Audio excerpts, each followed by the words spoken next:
إلا الله محمد رسول الله لا إله إلا الله محمد رسول الله. بسم الله الرحمن الرحيم. الحمد لله رب العالمين، وصلى الله وسلم وبارك على عبده ورسوله نبينا وإمامنا محمد وعلى آله وصحبه أجمعين. أما بعد، السلام عليكم ورحمة الله وبركاته. مساء الخير، حياكم الله وبارك الله فيكم. طيب، والمكثرون من رواية الأثر. طيب، أصحاب الحفظ الحمد لله you memorized it. ولكن السؤال، ثمة سؤال: هل أديت زكاة مالك؟ وما الوعيد لمن لا يؤدي زكاة ماله؟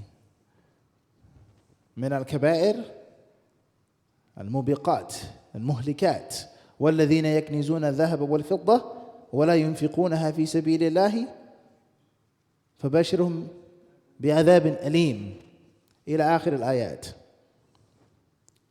فالمسلم يجب عليه أن يزكي ماله، والعلم أنفس من المال وأعظم من المال، ويحرص على العلم أكثر من حرصه على المال. فإذا وجب عليه أداء زكاة ماله فمن باب أولى وأحرى أن إيش؟ فأنتم علمتم من علمتم. في التواصل الاجتماعي نشرتم المقاطع والأبيات الشعرية، تستفيد وتنتفع من عدة جهات. الجهة الأولى ترسيخ في ذهنك حتى لا يمكن نسيانه ولو حاولت. الفائدة الثانية فائدة الدعوة ونشر العلم ونشر الخير، تذكير الناس، وأنت إن شاء الله تدخل في الذين يتواصون بالحق والصبر. نعم. طيب، we're saying here that if you've memorized the lines of poetry from last week, one of the ways of you solidifying that memorization is by paying zakat, paying your tax due on your wealth, at least 2.5. You want to give more? Alhamdulillah. You want to give sadaqah? Alhamdulillah. But a bare minimum is 2.5 of your yearly savings that reach a minimum, a nisab. So wealth is valuable, no doubt about that. Allah called wealth khair. Think about that now, how we look at money and wealth in a negative mindset. But Allah Azza wa Jal called wealth what? He called it goodness. Think about that. When did Allah call wealth filth or dirt or evil? Is there a Quranic verse? هل ورد فتنة؟ فتنة خير ولا فتنة شر؟ امتحان، قد ترسب وقد تنجح. كلمة فتنة نفسها ليس فيها ذم ولا مدح، ولا لا؟ ليس هناك مدح ولا فتنة، امتحان، اختبار. أما كلمة خير هذا أصل الكلمة، إيش يعني خير. All right, so Allah called wealth goodness. Money is important. نعم المال الصالح. Money is a big thing in Islam. Hajj, marriage, al-jihad fi sabilillah, ilm, the masjid. All of these things are in need of what? النفقة والدعم. The Muslim, he's from the most understanding of the importance of money. So if money is so valuable and important, then what if I told you something is more valuable, more important, more precious, more needed? And that is knowledge of the prophets and the messengers. So if you have to pay zakat on the wealth that you have, if you have to give sadaqah on the wealth that you amass, if you're threatened on the day of judgment, the Prophet ﷺ says the camels on which the zakat is not paid, they will trample you, they will stomp you. Every time one passes by, it will stomp him and trample him again and again and again.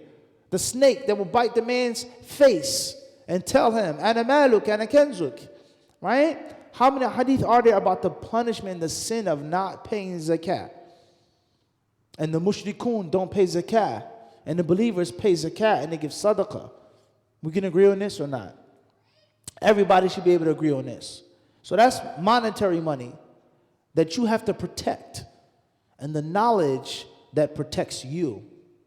You spend from money, it's depleted. The more knowledge you give, the stronger knowledge you have. And it becomes firmer and firmer and firmer in your mind and in your heart. So when you memorize something, you get a benefit. Thank Allah for that benefit. Thank the one who brought you that benefit. And most importantly, pass on the knowledge. And when you pass on the knowledge, it is paying zakah. And it is a means of that knowledge being or becoming unforgettable in your mind. If I asked you right now to recite Surah Al-Fatiha, how difficult would it be? Do you have to think? Do you have to prepare to recite Surah Al-Fatiha? Give me a second. Let me review. You can recite Surah Al-Fatiha just like that, right or wrong. No fikr, nothing. You can recite it immediately. Qul huwallahu ahad. Why? But if I said, Iqra alif lam mim sad, قد تكون حافظا وقد لا تكون. You may need some muraja'a, you may need some mudhakara, alif lam mim ra, etc.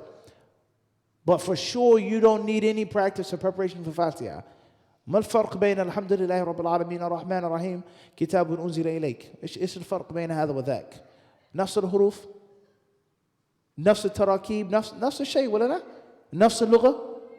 لكن ما الذي جعلك تحتاج تذاكر وتراجع وتستعيد والذي تقرأ بكل سهولة؟ إيش الفرق؟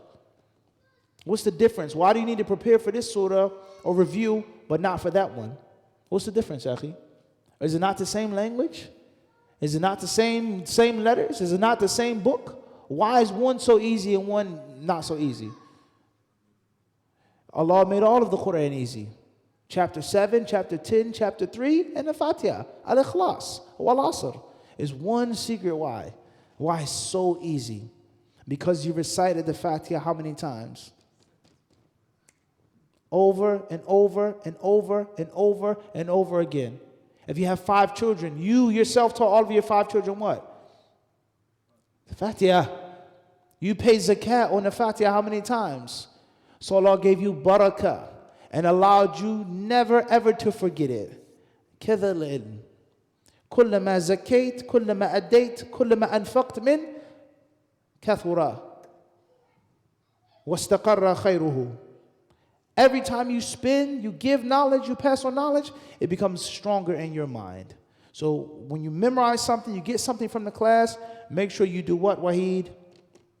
Pass it on. Now I've reviewed, that's different. We spoke about review. Mudhakaratul ilm, that's done. This is a new faida, and that is the tasadduq. As soon as you get your check, give sadaqah.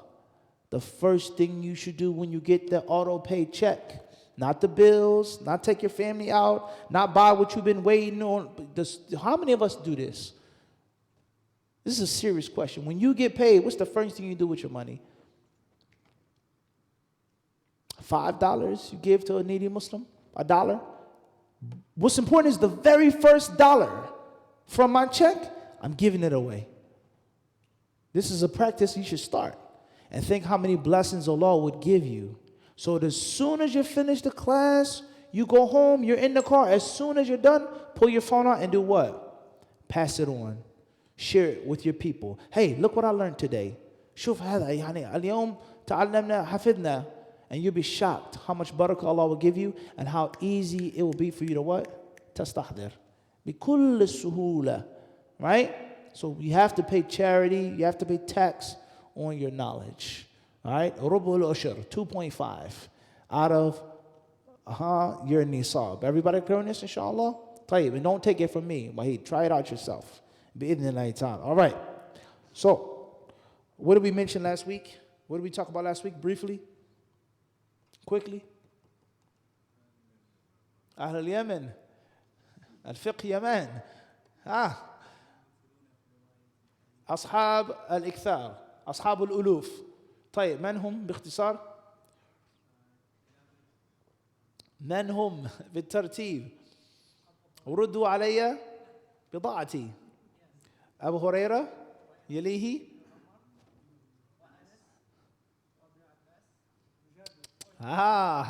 مذاكرة العلم حياته. تفضل واصل كمل. والبحر كالخضري زوجة النبي. طيب, who are the six in English quickly? تفضل يا أخي. Quick. Just rap it right from your hip. Draw, shoot. No thoughts. If you reviewed it, it would be easy. Abu Huraira. In order. Ibn Umar. Next. Anas ibn Malik. Next. Jabir. أين أصحاب التثبت. كالخضري جابر زوجة النبي. All right, perfect. How many hadiths did Abdullah ibn Umar narrate? 5,000. Good guess. Try again. Abdullah ibn Umar narrated in general over 2,000. Abu Hurairah narrated over 5,000. Come give me a high five. Quick. MashaAllah. It's good that you remember that. You're better than us. A high five. MashaAllah. Allahu Akbar. Alhamdulillah. Tayyib. What else did we mention last week in brief? Who was the last of those six to die? I'll give you a hint. Jabir or Anas? Anas? Where did Anas die? And what state? Iraq. We can agree on that. Basra, Kufa is Iraq for sure. Where did Jabir die?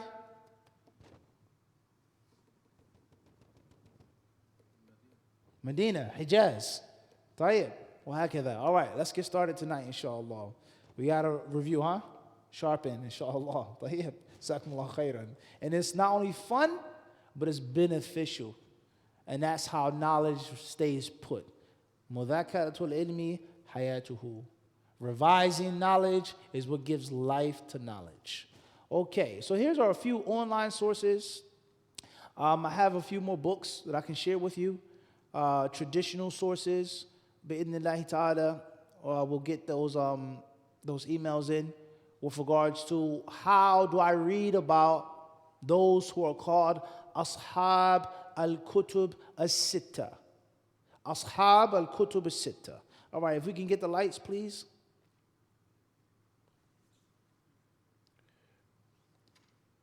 Jazakallah khairan. All right, this should be good here. Okay. Ashab al-Kutub al-Sitta. Now, and this is, once again, and it's a reason why I'm showing you this, how Muslims should benefit. Put them all out. It's better. Yeah, Jazakallah khairan. How is a Muslim to benefit from technology, social media, and the internet? People, they say, put your phone up, lock your phone up, you need time away from your phone, etc., etc. All right, tayyib. But even better and even easier is to translate and to recycle the negatives, wasteful stuff into positive stuff. So instead of me scrolling on Instagram or TikTok or whatever else, shopping, and whatever you're looking at, inshallah it's halal, how about I just go to Islam or Islam Q&A or Islam Web or this website and that website. So we need a break from our phones. We need a break from the screen time. But that may be very difficult. Let's be realistic now. I'm attached to my phone 24/7. I sleep with my phone. I go to the bathroom with my phone. I take a shower with my phone. They have the little things you put your phone in, right? Waterproof case. Let's be realistic. You drive with your phone. You eat with your phone. People are eating at the dinner table with the phone. You can fake it if you want, the phone, but let's keep it real. Most of us are connected to the phone. Let's be realistic. Let's be honest with ourselves. So therefore, giving your phone a break, letting it charge, getting some fresh air, get some exercise, read a book, etc., no doubt about it. We're at the dinner table, son, put your phone up. Let's talk. I don't get to see you all day. I got to go to work. You go to school. How are you doing, son? Talk to me. Put your phone down for 5 minutes. Or we can say, let's now use the phone for good. Let's learn some good websites. Let's learn how to do some research online. Let's benefit from the phone and from the internet and from Wi-Fi. Everyone understand this? وَمِن ذَلِكَ, and from that is this website, Al-Islam Su'al wa Jawab. And there are many websites like this which are, mashallah, no doubt, full of info, full of beneficial info. It is not enough time to read the different articles and books and fatawa and the buhuth and munaqashat ilmiya. تنتفع وتستفيد من الله بعليم. ساعة واحدة. You get so many benefits in just 30 minutes, 5 minutes. As well. Arabic, Urdu, English, so on and so forth. All right? So this is one source here. And then the question says, من هم أصحاب الكتب الستة؟ وهل يوجد في كتبهم أحاديث ضعيفة؟ والشيء الذي يهمنا هو الشطر الأول من السؤال. من هم أصحاب الكتب الستة؟ أما الشرط الثاني والأخير من السؤال فلا يهمنا في درسنا هذا. أحاديث صحيحة، أحاديث ضعيفة، لا يهمنا الآن. All right, and inshallah, before we finish the class, hopefully we can give you some more traditional sources on how to read about Ashab Kutub As-Sitta, لطلبة العلم, for students of knowledge. Student of knowledge is going to benefit from the internet, but he's never ever going to rely on the internet. Student of knowledge is going to benefit from AI, but he's not going to blindly follow and just totally rely on artificial intelligence. However, لا شك يستفيد ينتفع. He's going to benefit from it. Saves you time. It gives you an idea. It may give you information that is difficult to read, so on and so forth. All right, so who are the people of Al-Kutub As-Sitta? ملخص الجواب أصحاب الكتب الستة إلى آخره. طيب, now we have the jawab. أصحاب الكتب الستة هم الإمام البخاري, الإمام مسلم, الإمام أبو داود, الإمام الترمذي, الإمام النسائي, الإمام ابن ماجه. تعريف موجز بأصحاب الكتب الستة. أولا الإمام البخاري هو إن شاء الله القارئ من يتبرع لنا بالقراءة. بسم الله. الإمام البخاري وهو أبو عبد الله محمد بن إسماعيل بن إبراهيم بن المغيرة بن بردزبة الجعفي.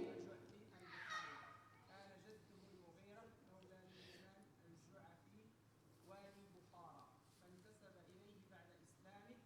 ولد ببخارى سنة 194 هجرية ونشأ يتيما، وأخذ يحفظ الحديث وهو دون العاشرة. ولما شب قام برحلة فقصد مكة، وأدى فريضة الحج وبقي في مكة زمنا يتلقى العلم على أئمة الفقه والأصول والحديث.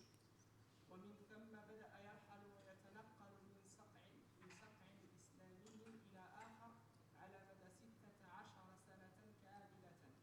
طاف فيها بكثير من حواضر العلم يجمع فيها حديث النبي صلى الله عليه وسلم، حتى جمع ما يزيد على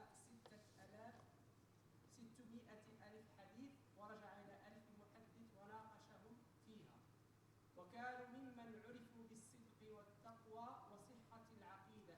ومن هذه الجملة الكبيرة من الأحاديث انتقى كتابه الصحيح متبعا في بحثه عن صحتها أدق الأساليب علمية في البحث والتنقيب وتمييز الصحيح من السقيم وانتقاء الرواة، حتى أودع كتابه أصح الصحيح ولم يستوعب كل الصحيح، وأسماه الجامع الصحيح المسند من حديث رسول الله صلى الله عليه وسلم وسننه وأيامه. وأراد أمير بخارى أن يأتي البخاري إلى بيته ليعلم أولاده ويسمعهم الحديث، فامتنع البخاري وأرسل إليه في بيته يؤتى العلم، أي أن العلم يؤتى ولا يأتي. ومن أراد العلماء فليذهب إليهم في المسجد والبيوت. فحقد عليه وأمر بإخراجه من بخارى، فنزح إلى قرية Khartank. القريبة من سمرقند وفيها له أقارب فأقام فيها إلى أن مات سنة 256 هجرية عن 62 عاما رحمه الله رحمة واسعة. Jazakallah khairan, barakallah fikum. So first and foremost, of the 6, and as we stated before, there are 6 of them, and there are many, countless great scholars and imams before these 6. And there were many great scholars and imams after these 6. All right? And these 6 great scholars were once students, learners, disciples.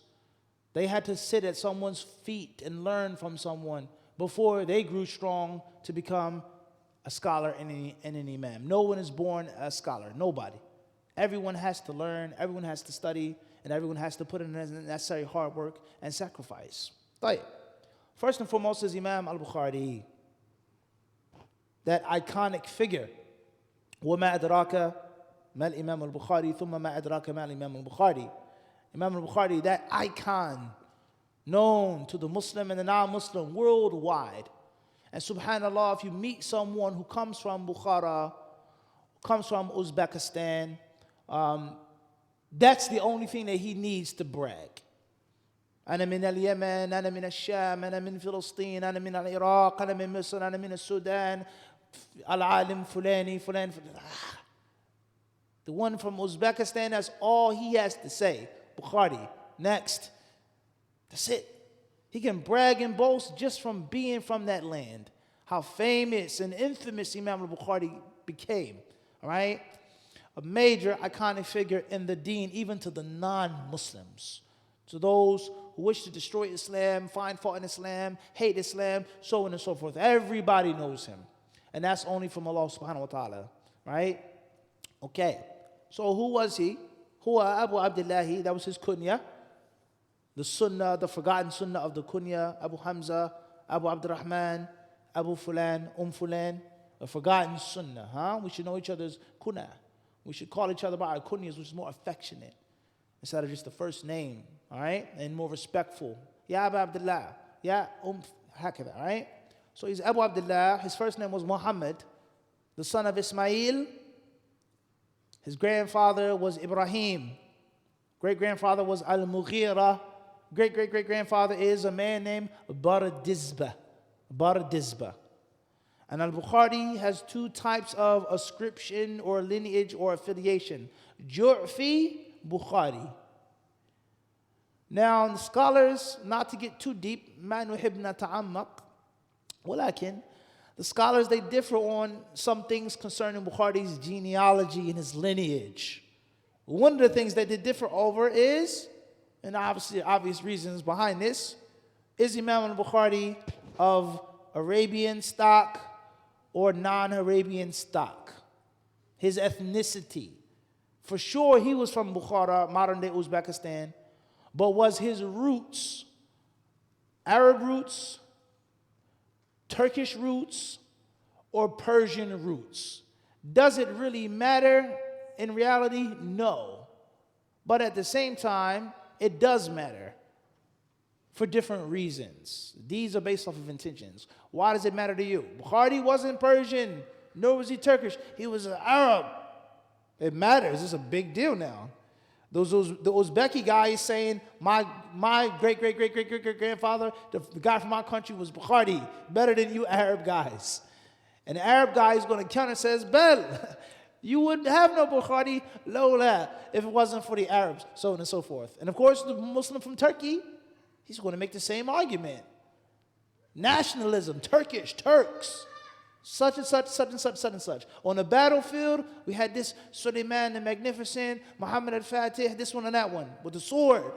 And with the pen in the library, we had Bukhari. Bukhari was Turkish, so on and so forth. All right, let alone, does it matter for the purpose of, if I'm a non-Arab, can I become a scholar? Or is becoming a scholar only destined, is exclusive for Arab people?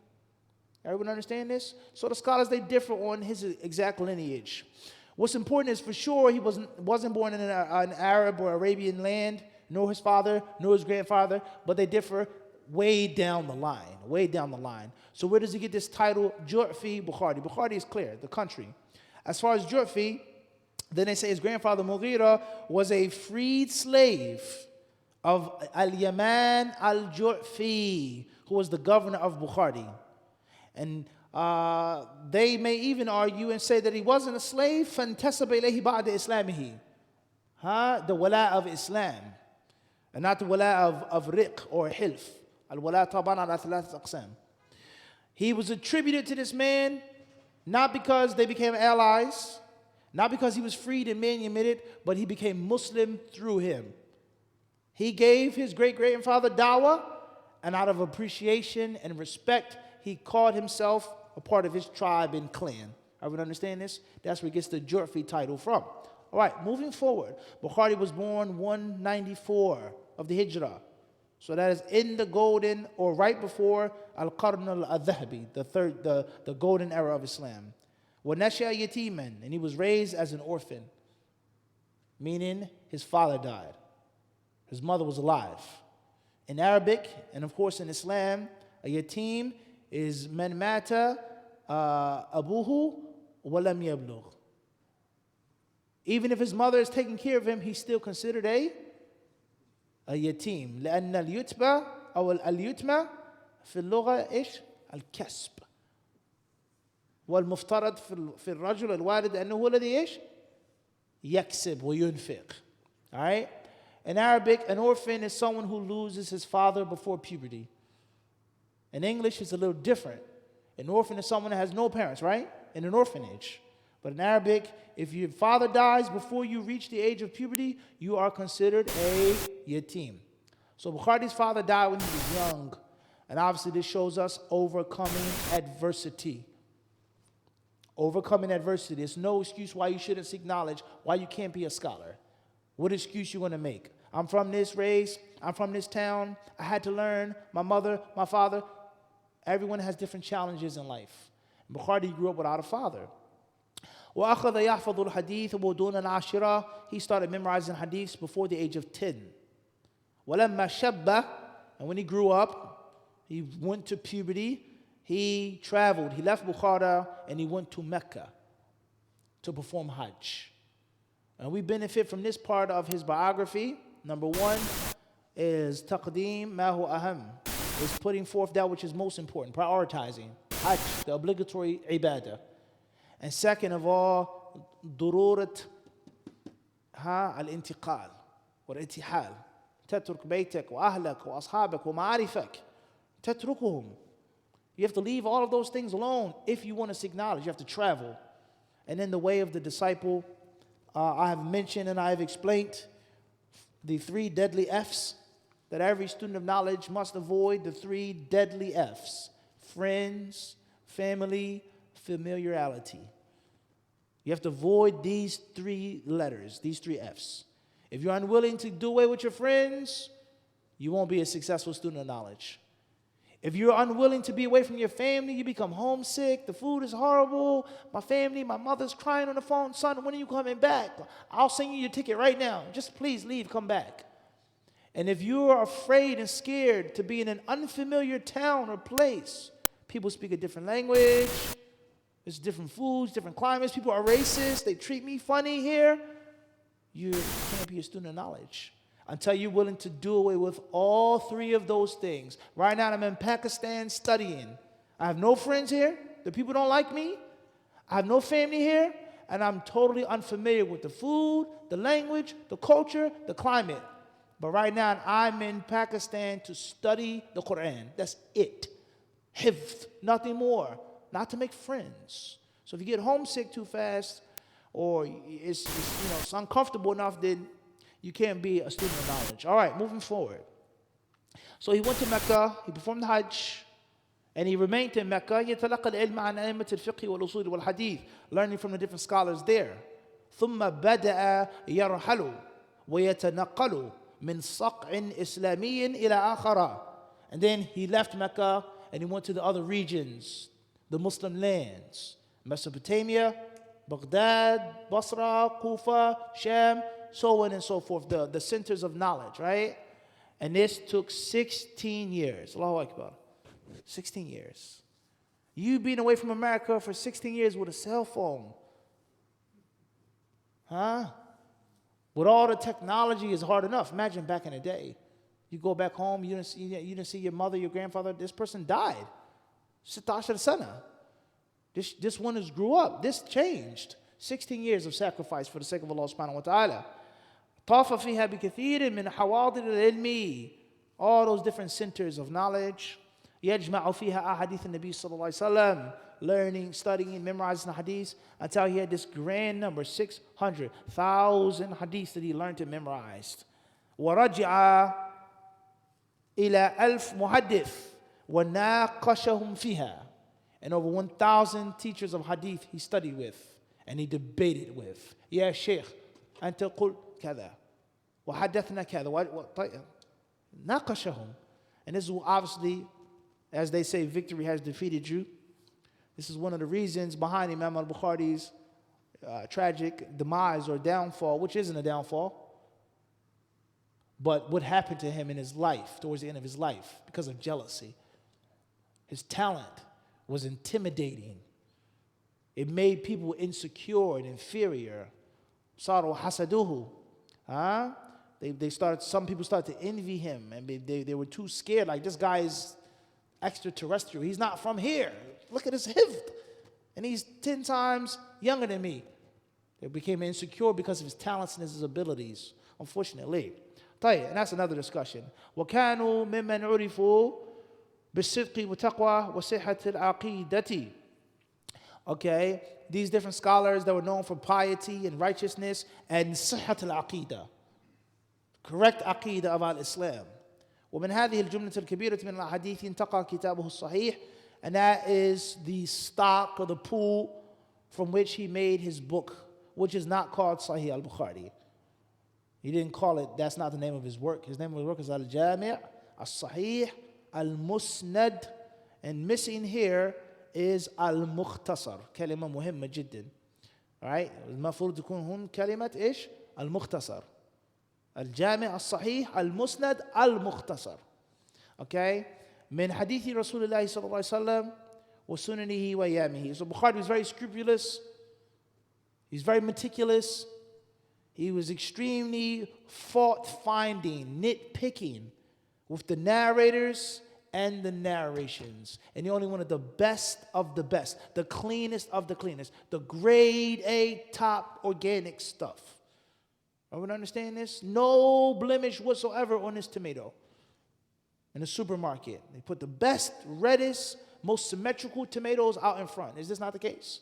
And other tomatoes are good, sweet, ripe, juicy, but they aren't as pleasing to the eye. Oh, we want the best, the finest of the best. And the more expensive the supermarket that you go to, the finer the supermarket that you go to, the produce stand, finer things will be. Right? So he picked the most authentic hadiths from those that he heard and those that he memorized. And of course, there are different stories about Bukhari's mind-boggling memorization. أو ربما حديث كتبته مثلا أو سمعته في الحجاز كتبته في الشام. Hadith that I heard when I was in Mecca, Medina, I didn't write it down until I was in Syria. Right? And of course, the Bukhari story with regards to the imtihan, in which he was coming to a town and they heard of Bukhari's reputation. And the different أئمة يعني اجتمعوا له وأعدوا له 100 حديث كل محدث 10 أحاديث. فيعني أملوا هذا الحديث الإمام البخاري لكن أدرجوا الأحاديث والأسانيد. ركب إسناد هذا الحديث في هذا المتن وهكذا تشكيلة. They tried to trick Bukhari, and it gave him these 100 hadiths. Every hadith scholar gave 10 hadiths. قال حدثنا فلان قال حدثنا أخبرني فلان قال طيب Bukhari said لا أعرفه معلش I'm unfamiliar with this hadith. Then the second muhaddith would come. قال حدثني أخبرني hadith after hadith. Bukhari would say لا أعرفه, I'm sorry, I'm unfamiliar with these hadiths, this chain. Then the third and the fourth حتى كملوا بالمئة 100 hadiths, all 10 10 مشايخ. فبدأ بعض يعني some of the people in the crowd said هذا البخاري. رجل يعني ما عنده شيء. صفر. He's nothing. He can't even memorize the hadith properly. He doesn't know anything. And then one man in the crowd was smart enough to say, Bel, rather Bukhari is the aftan. He's smarter than all of them. So he asked Bukhari, you're supposed to be this big shot, you barely have what you have. And then he said, al-muhaddith al-awwal. He says, please come back. He says, أما حديثك الأول الذي قلت حدثني وأخبرني فالصواب أنه من رواية فلان عن فلان عن فلان عن فلان قال رسول الله. وحديثك الثاني الذي قلت هذا إنما صواب. ورد 100 حديث بالأخطاء والصواب في الحال. تخيل هذا الشيء. ليس العجيب أن البخاري يعني تفطن للمكيدة. ليس هذا عاجب شيء. وليس يعني عاجب حاجة في هذا القصة أن البخاري حفظ وتثبت. وإنما أعجب شيء في هذه القصة أن البخاري حفظ الأخطاء في الحال. كيف هذا؟ والله خيالي. حفظ الأسانيد المركبة. هكذا. He memorized the wrong chains of narrations, the tricks that they were throwing at him, the curveballs. He memorized them.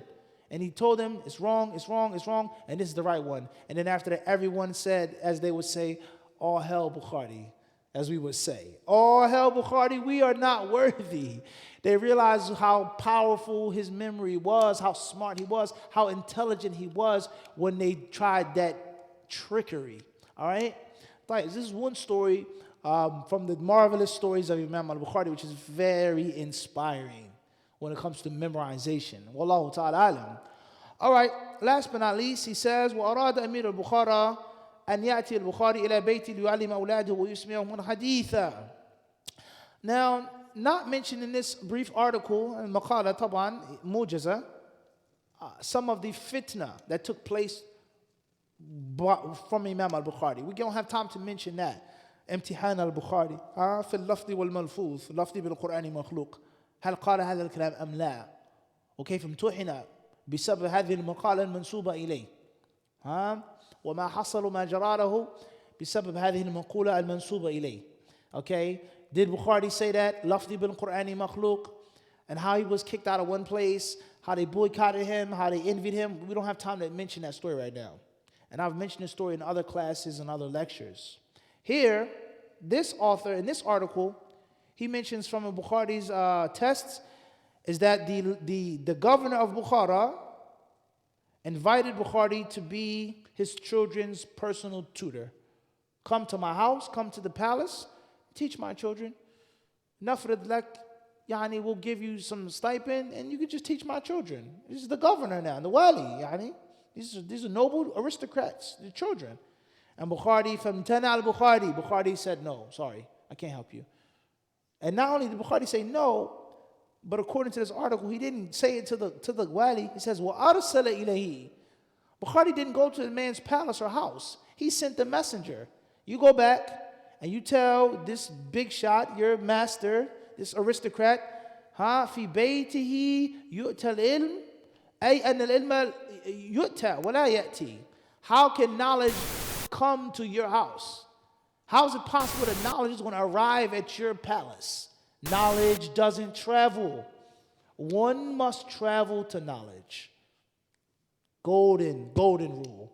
Knowledge doesn't travel. Knowledge is supposed to travel to. Of course, obviously, things are a little different now. I come to you. Different people come to your masjid. Things are different.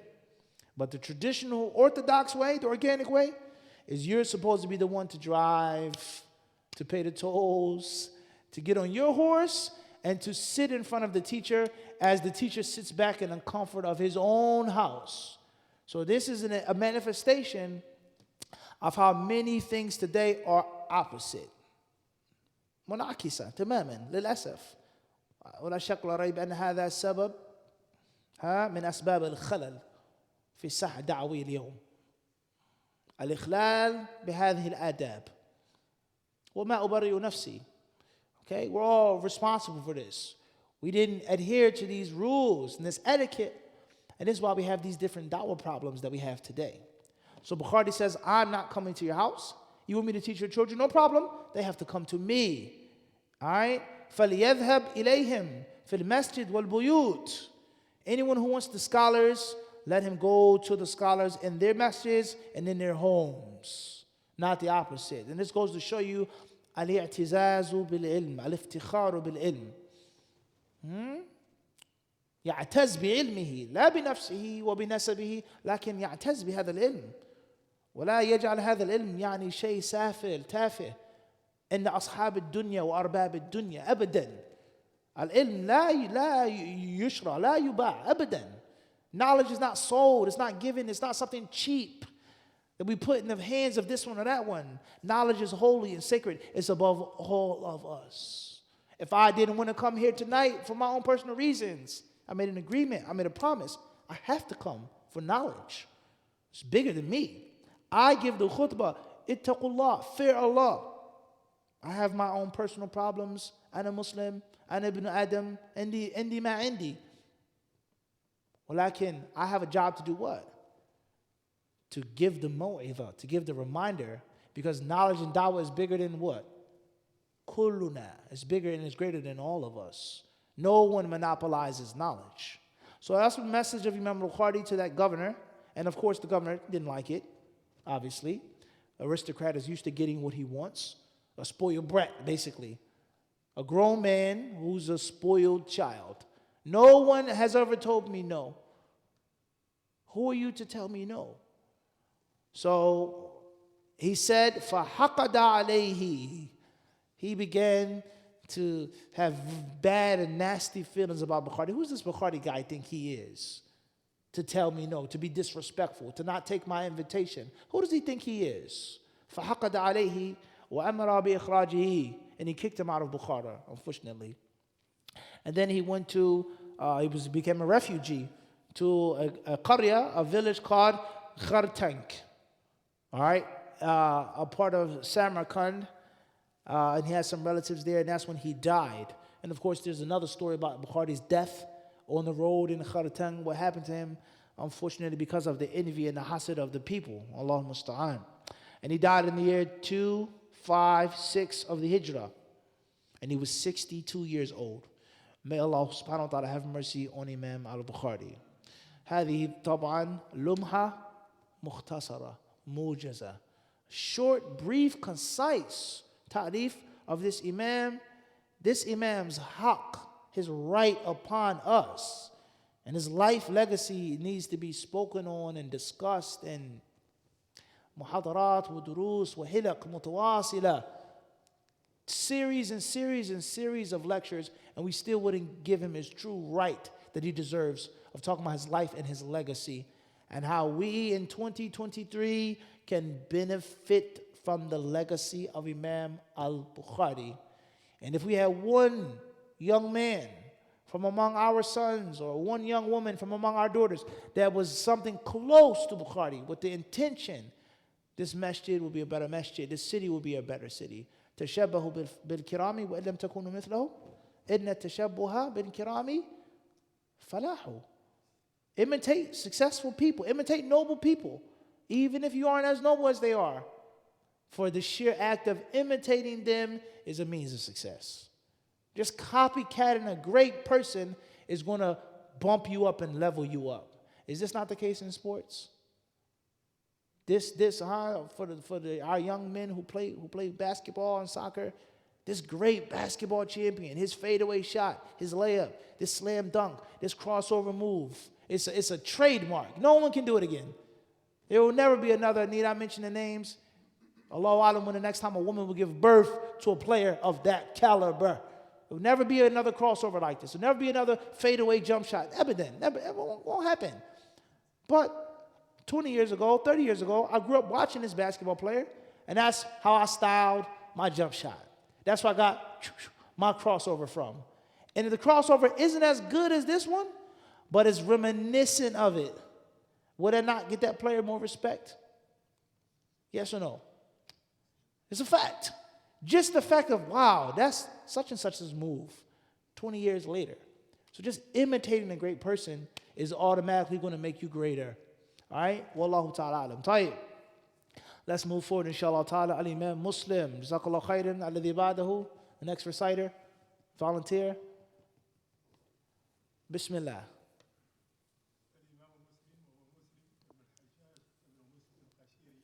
Qushayri.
Jazakallah khairan wa barakallahu fikum. Next is Imam Muslim. Imam Muslim's first name is actually Muslim. That's his name, Muslim.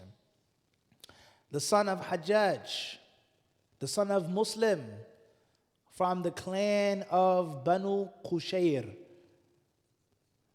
Naysaburi, from Nishapur, northern or central Asia, right? Now, Imam Muslim as well, they differ on his lineage, just like they differ on Bukhari's lineage.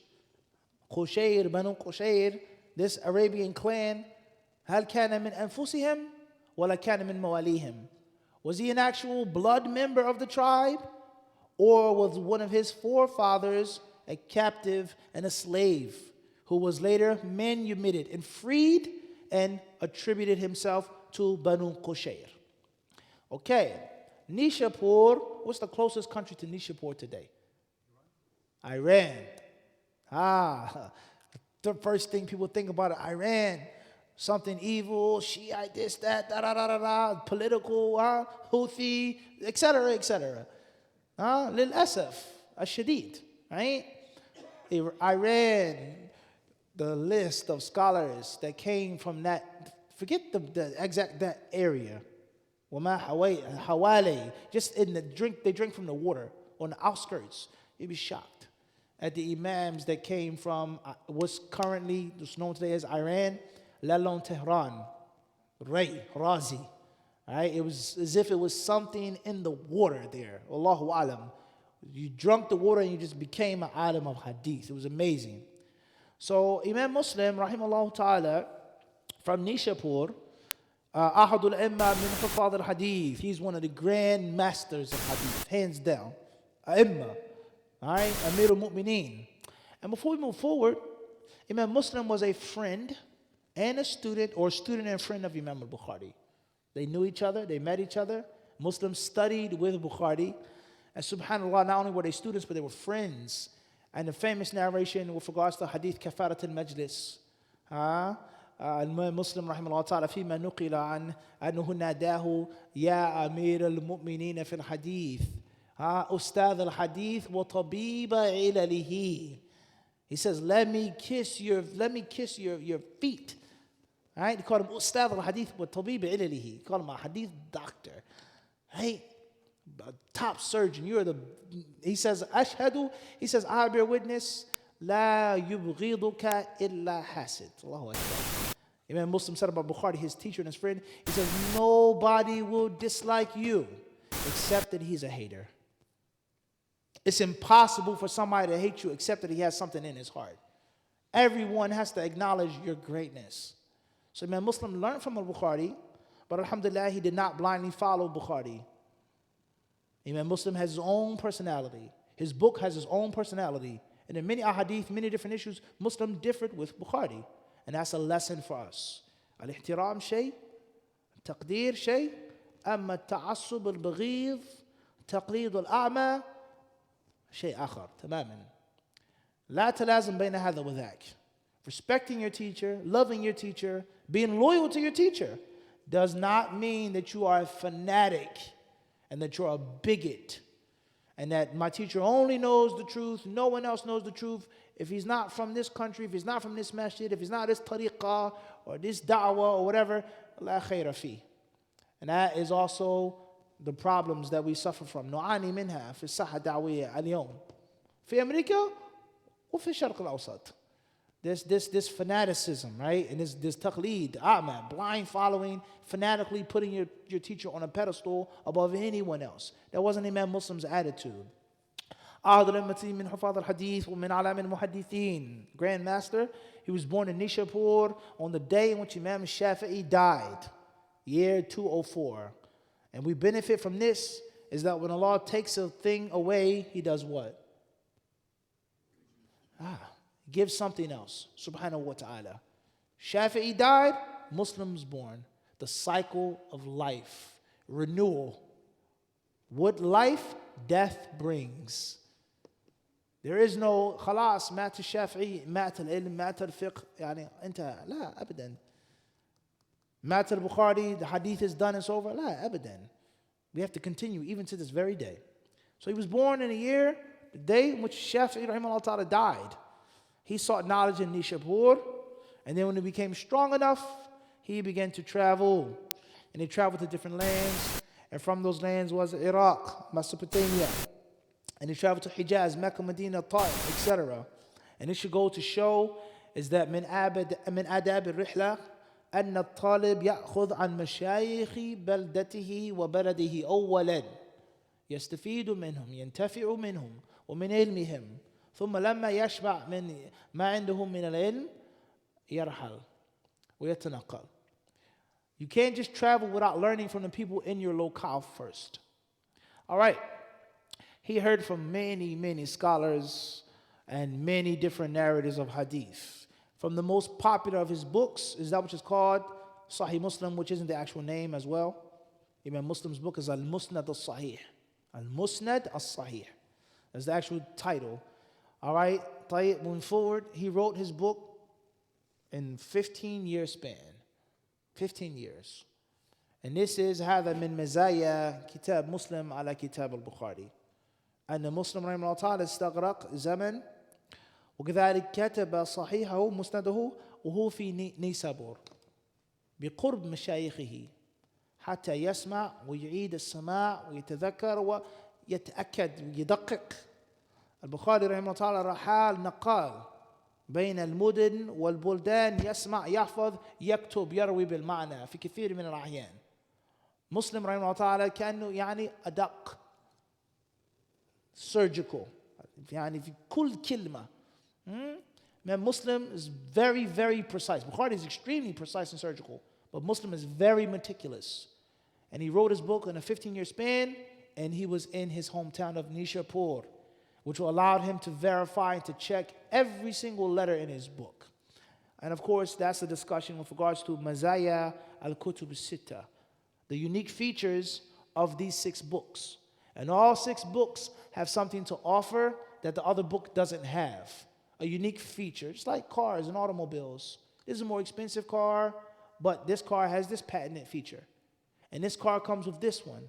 And they have this button and this thing that you can't find in another dealership. That's how life is. Imam Muslim, rahimahullah ta'ala, his book comes after Bukhari's book with regards to strength and authenticity. And many great scholars explained his book. Imam Muslim, he wrote other books as well. He died in the city Nasr Abad on the outskirts of Nishapur, year 261, and he was 57 years old.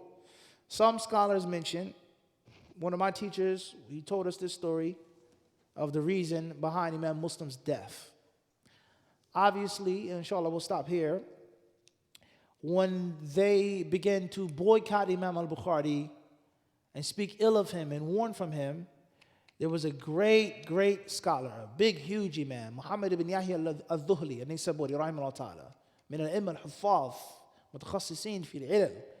Muhammad ibn Yahya al-Dhuhli, unfortunately, may Allah have mercy on him, يعني وجد على البخاري وجد يعني كان في قلبي منه بعض الشيء للأسف. ولنقول بعبارة أصرح حسده وحقده. Right? The narration states that Bukhari when he went to Nishapur, Muhammad ibn Yahya al-Dhuhli, he said, اذهبوا إلى هذا الرجل الصالح واسمعوا منه. He says, go and learn from this righteous man. Talking about Bukhari. Muhammad bin Yahya is above him. He's older. His status is higher. He's more established. Bukhari was the young kid on the block. And he said, go listen to this righteous man. This is what he said. Listen to this righteous man. Benefit from him. So they began to benefit from Bukhari. And the narration states, حتى ظهر الخلل في مجلس محمد بن يحيى. يعني قل العدد. صار أتباع الذهلي and fans يجالس البخاري. يعني his people left his circle and they sat in Bukhari's circle. And unfortunately he became envious. He felt salty, as we would say. He felt tight. He felt a way about that. These people have left me to go sit with this young guy. So they made a controversy about Bukhari. He was asked different controversial questions with regards to the Quran. Is the Quran created? Is your recitation of the Quran created? Etc., etc., etc. Bukhari gave the answer that he gave. People didn't agree with that answer. People didn't understand his answer. They accused him of having some type of bogus aqidah. فهجروا وتركوه ووقعوا فيه تكلموا فيه وحذروا منه. They began to warn against him and talk about him and say very bad things about Bukhari. إن البخاري يقول بخلق القرآن. البخاري يقول بأن اللفظ مخلوق إلى آخره. All right, so Muslim rahimahullah ta'ala, when he got wind of what happened to Bukhari, some narrations state, I'm not saying this, nor am I saying على وجه الغيبة, to backbite. When you read in لو طالت مقدمة إمام مسلم تجد في كلام بعض الحدة في الأسلوب. Okay, they said Imam Muslim was very impulsive and that he had a hot temper. He had a sharp temper. And he wasn't just an easygoing type of guy. When he spoke, it was, like fierce. So Imam Muslim, when he heard about what's happening to Bukhari, he went to his teacher, Muhammad bin Yahya al-Dhuhli, and he says, this is what you say about my teacher? Even though he's his teacher too? And he's my friend? He says, yes, Bukhari يقول بخلق القرآن. Al-Bukhari يقول كيت وكيت وكيت. Muslim said, of course, Bukhari would never say that. I know him. He's my teacher, he's my friend. He doesn't believe in that stuff. So he gave رَدَّ عَلَيْهِ كُلْ مَرْوِيَاتِهِ. All the hadiths that he memorized from this Imam Muhammad ibn Yahya al-Dhuhli, and he wrote down, he gave them back. Now think about this now. Him giving him back these hadiths will be equivalent today you taking your degrees from this esteemed university and ripping them up. Burning the PhD, burning the master's, burning the associate's degree from this high-ranking college. Take this trash. I don't want it. I don't need it. I'm boycotting your university. He gave him the hadiths back. And they were extremely valuable hadiths. They were golden. This was the top hadith master. Muslim says, I don't want anything to do with you. And he left him alone. So he left with Imam al-Bukhari as well. Okay? And then as Imam Muslim returned home, later on in his country, Nishapur, he was in his library. And someone came to visit him. And they say, سئل عن حديث, سئل عن رواية, فلم يتمكن من استحضارها. He couldn't remember what he was asked about. And that bothered him. He became really upset that someone asked him about something and he couldn't remember. So Imam Muslim, he went to his books, he went to review, بدأ يفتش يبحث عن هذا الشيء صواب في هذه الرواية. And as he was looking through the hadiths, someone brought him a crate of dates as some food. So بدأ يأكل التمر يأكل يبحث يفتش هو مهموم. He's bothered. And subhanAllah, look at the hunger. Look at the dedication to knowledge. He was never pleased with being ignorant. And that's only one hadith. Nowadays we live, you can't recite the Fatiha properly. Adi. You memorize قُلْ هُوَ اللَّهُ أَحَدٌ قُلْ طيب, no problem. What are the arkan of the salat, basic seerah? إنسان يرضى. يكون على الجهل. ما في شيء. There's no issue being ignorant. Imam Muslim was not okay with being wrong. He wasn't okay with missing one shot. Think about this now. He was not okay with the missed shot. So he began to research and he kept eating the dates. And he didn't realize that he finished a whole box of dates because he was so overwhelmed by looking and researching. And he said that the dates, it was too much heat in his body. He didn't drink anything and he became very sick and he became very ill. And he died as a cause of eating those dates as he was researching and reading. In other words, he died because he was obsessed with one fa'idah, one hadith. So let us stop and think about our world. We can't even read 40 hadith nawawi. Imam of the masjid doesn't know 40 hadith nawawi. Father of a household doesn't know one basic hadith to tell his children. Imam Muslim mat, he died in Sahat al-Qissa. Wallahu ta'ala alam. The moral of the story is shiddat al-hirs. They were very diligent and they were hungry. And of course, the Prophet ﷺ tells us, "Men humani la yashba'ani." Two people that would never ever be satisfied. And the Prophet ﷺ mentioned, "Manhumun fi talab al-ilm la yashba'." He will never get enough of seeking ilm. All right? Many of us, we have no desire to seek knowledge whatsoever, even on the most basic level. We ask Allah Azza wa Jalla to guide us all. Al-Muhim, hopefully, al-maqsood min al-qissa, inshallah, wasil. Okay, that's Imam al-Bukhari. Afterwards, hopefully, in our next class, we'll go on to Imam Abu Dawood, al-Sijistani, Imam al-Tirmidhi, and Imam al-Nisa'i, and of course, Imam Ibn Majah, rahimahullah ta'ala, jazakumullah khairan, sallallahu wasallam mubarak ala abdihi wa rasulihi nabiyina wa imamina Muhammad. If there are any questions, I don't mind taking a few of them down, if possible, if there's enough time. Wa jazakumullahu khairan. Faddal. One of the blames that people who want to attack the Sunnah become focusing on Imam al-Bukhari is to say that he connected the 6,000 people himself.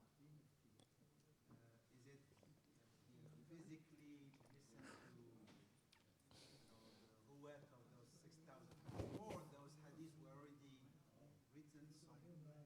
Understood. Tayyib.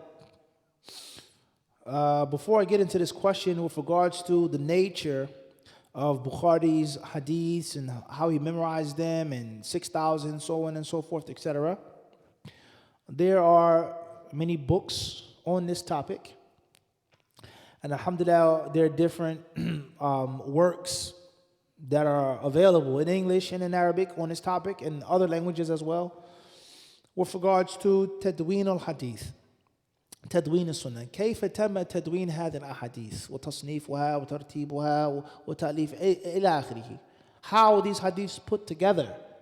Is it true that Bukhari wrote hadiths after the Prophet? Hadiths weren't written down 200 years, etc., etc., etc., etc.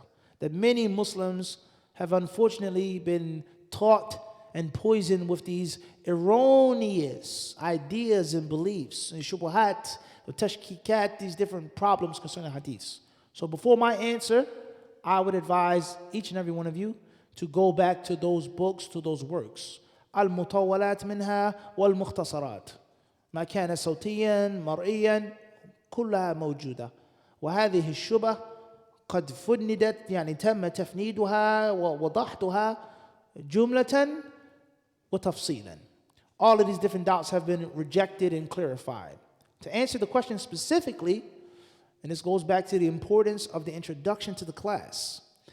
Sciences of hadith did not begin nor end with Bukhari. So you're right down a college professor, you're telling me, how can you be a Muslim? They can't pronounce the word Muslim. And that's unfortunate. And most people, I'm shocked, people that get on the news, they allow the reporter or the journalist to keep saying Muslim. That's disrespectful. And that's derogatory. And the first thing you should do with that reporter is stop them. Please pronounce the word correctly. Muslim. It's a very simple, easy word in English. M-U-S. It is not Muslim or Muslim. All right? So that's first and foremost. So how can you be a Muslim? You practice, you pray, you're a fundamentalist, blah, blah, blah, blah, blah, blah, blah. Bukhari's hadiths or this or that, etc. طيب خذ البخاري خذه وخذ كتابه. You take Bukhari and you take his book. Listen here. If you're talking about winning the argument, if you're talking about defeating the enemy quickly, slamming him on the concrete violently, he's not going to be able to get up. It's no long fist fight. Quick, boom. You can have Bukhari. Bukhari is a liar. Kitabuhu makdhub masnu' khudu. Fadda. You tell me from my deen, what I practice, khams salawat, hajj, zakah, aqidati, what's in Bukhari that can't be found in the other traditional sources? Tell me one thing. What is the pillar of it? What pillars of Islam are only found inside Bukhari? بالله عليك قلها. هل من الأصول والأساسيات الضرورية لكل مسلم فقط في البخاري؟ بخاري كذاب، كتابه كذب، لم يكتب الحديث طيب. Islam still lives. Islam still thrives. Islam is still strong. They're not ready for that answer. They're only ready for the answer. بل البخاري يعني كتب بعض حفظ وأجمع المسلمون. They're أعدوا الأجوبة لهذا الجواب. But if you gave them لو سلمته تنزلا للخصم يبقى. There's nothing that he can answer. Everybody got the point? And this is how you quickly end the argument. Bukhari isn't a book that contains the Aqidah of Islam without the rest of the books. Everybody clear on this? Let alone the fact that you can clearly refute that argument. The hadith that Bukhari heard and memorized, authentic, etc. But you don't even have to go that far. فهمنا الأسلوب ولا لا? Everyone understand this? So that's the way that you quickly end the argument. Next. Because he's not ready for you to say that. He's expecting you to defend Bukhari and to defend his book. You can have it. It's all a bunch of lies. But my Islam still remains. It's time to pray. I got that from outside of Bukhari. Allah is the creator of the heavens and the earth. وَإِلَهُكُمْ إِلَهٌ وَاحِدٌ. I got that from what? Kharij al-Bukhari. Hajj, zakah, khuluq al-Muslim. All of the ahkam and the rulings, I got them from what? Outside of Bukhari. So Muslim is also a liar. His book is a lie. Kulluha kadhib. You've been a little unreasonable, don't you think? And that's how you corner him. All of the hadith books, they're all lies. They're all fabricated. I gave you Bukhari. Now you want Muslim too to be a liar? You want Abu Dawood to be made up? You've clearly proven that he's biased. اتضح تعصبه ولا مكان للتعصب في نقاش علمي. نتفق على هذا حتى بين المسلم والكافر إذا ظهر التعصب وتحكمه خلاص سقط. It's done. This guy is a bigot. This wouldn't be acceptable for me to talk about Judaism like this. This wouldn't be acceptable for me to talk about Christianity. Atheism. If I'm having a college debate, I can't come in front of the people saying he's an atheist, kafir, mulhid. لا يقبل. فلا بد من الإنصاف. تجريد في النقاش. So if you can prove that this guy is a fanatic and that he doesn't know what he's talking about, you've defeated him.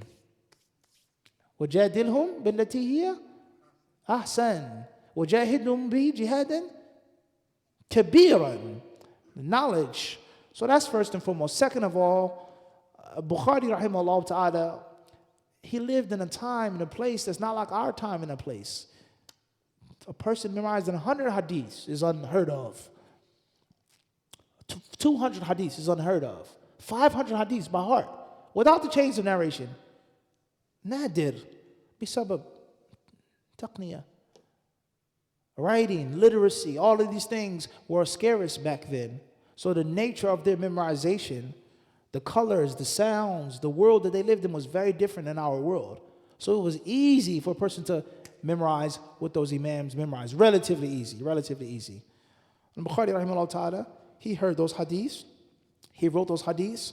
And once again, most of the hadiths that Bukhari reported can be found in other books before him, such as Malik, Musnad Ahmad, Yarwi bin Tariqi, Nafs al-Hadith. So if Bukhari didn't come and he didn't write his book, the Sunnah would still be there. That's the moral of the story. All right? Anyone who wants the specific details of how the hadiths were recorded and memorized, were they recorded in the Prophet's lifetime? One of the greatest lies, no hadiths were written down until 200 years after the Prophet's death, which is a lame, horrible, horrible lie. These people who worshipped idols, who were killing each other, fighting each other, who lived in a backward society, a man who came, who saved them from eternal destruction and hereafter, worldly peril, they wouldn't write down anything that he said for over 200 years until he died? That doesn't even make any sense. That's stupid, literally. It's impossible for these people who had the ability to read and write. They let 2 centuries go by before they wrote down anything that he said or did. Come on, man. You can't be serious, can you? You're supposed to be a doctor, a scholastic person. You honestly believe that all the Muslims in all of those countries, Iraq, Sham, Yemen, North Africa, none of them wrote down anything Muhammad said for 2 centuries? You get the point? So you can make them look stupid and dumb, but just knowing the basic facts. Hadiths were written down, and they were also memorized. And the rigorous way of those hadiths being categorized and sifted through, etc., is known. لمن أراد أن يقف على ذلك. It's simple and easy. And that's why some Orientalists and those who came after the Orientalists أدركوا هذا. They were smart enough. And they will realize that the Goldzires and the Shghats, أوائل المستشرقين, يعني we got to change. الأسلوب تحتاج للتغيير والتجديد, because this is clearly غير منصف. والأخطاء فاضحة لائحة جدا في الكتابات. And that is why the different scholastic people who differ with Islam or against Islam, they changed everything because they could see that the earlier works were just full of lies and inconsistencies. And it's embarrassing to Harvard or Yale or this university or Cambridge. It's embarrassing for somebody to get up and just talk with pure ignorance like that. All right? That's what I would say. Wallahu ta'ala alam. Wa yakum. Khair, inshallah. If there are no other questions, we will stop here. Question from online is coming from no initials. Initials YTY from Columbus, Ohio. Assalamu alaikum wa rahmatullahi wa barakatuh. Sheikh, how old is too old for marriage? The brother that wants to get married to me is 16 years younger. Wa alaikum assalam wa rahmatullahi ta'ala wa barakatuh. As they say, age is nothing but a number. Literally. Age is nothing but a number. How young do you feel? How young do you look? How healthy are you? There are people that are young that suffer from health problems. And there are people that are old that don't suffer from those health problems.